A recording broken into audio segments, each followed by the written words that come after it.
സംസ്ഥാനത്ത് ശക്തമായ മഴ തുടരും. 7 ജില്ലകളിൽ യെല്ലോ അലർട്ട് തുടരുകയാണ്. തിരുവനന്തപുരം, കൊല്ലം, ആലപ്പുഴ, കോട്ടയം, ഇടുക്കി ജില്ലകളിലാണ് ശക്തമായ മഴ മുന്നറിയിപ്പുള്ളത്. എറണാകുളം പുതുവൈപ്പ് ബീച്ചിൽ വെള്ളക്കെട്ടിൽ വീണ് മത്സ്യത്തൊഴിലാളി മരിച്ചു. പത്തനംതിട്ട കോഴഞ്ചേരി റാന്നി റൂട്ടിലെ പുതുമണ്ണിൽ താൽക്കാലിക പാലത്തിലെ ഗതാഗതം നിരോധിച്ചു. സംസ്ഥാനത്ത് അതിതീവ്ര മഴ മുന്നറിയിപ്പില്ലെങ്കിലും ശക്തമായ മഴ തുടരുമെന്നാണ് കേന്ദ്ര കാലാവസ്ഥാ വകുപ്പിന്റെ മുന്നറിയിപ്പ്. കഴിഞ്ഞ ദിവസങ്ങളിലുണ്ടായ അതിശക്തമായ മഴയിൽ മലയോര മേഖലകളിലാണ് ഏറ്റവും കൂടുതൽ മഴ രേഖപ്പെടുത്തിയത്. പത്തനംതിട്ടയിൽ മഴയ്ക്ക് ശമനമുണ്ടെങ്കിലും തുമ്പമണ്ണിൽ കിണറിടിഞ്ഞു താഴ്ന്നു.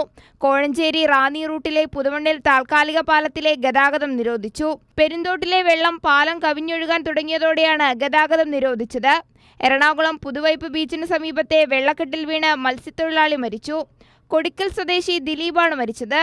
വരും ദിവസങ്ങളിൽ ഇടിമിന്നലോടുകൂടിയ നേരിയ മഴ ലഭിക്കുമെന്നും മണിക്കൂറിൽ 40 കിലോമീറ്റർ വരെ വേഗതയിൽ വീശിയേക്കാവുന്ന കാറ്റിന് സാധ്യതയുണ്ടെന്നും കാലാവസ്ഥാ വകുപ്പ് അറിയിച്ചു. ബംഗാൾ ഉൾക്കടലിന് മുകളിൽ രൂപപ്പെട്ട ന്യൂനമർദ്ദം തീവ്ര ചുഴലിക്കാറ്റായി നാളെയോടെ തീരം തൊടും. ഉയർന്ന തിരമാലയ്ക്കും കടലാക്രമണത്തിനും സാധ്യതയുള്ളതിനാൽ വിഴിഞ്ഞം മുതൽ കാസർഗോഡ് വരെയുള്ള തീരദേശവാസികൾ അതീവ ജാഗ്രത പാലിക്കണമെന്ന നിർദ്ദേശവുമുണ്ട്. മലയോര മേഖലയിലേക്കുള്ള രാത്രിയാത്രാ വിലക്കും മത്സ്യബന്ധന വിലക്കും തുടരുകയാണ്. കൈരളി ന്യൂസ്, തിരുവനന്തപുരം.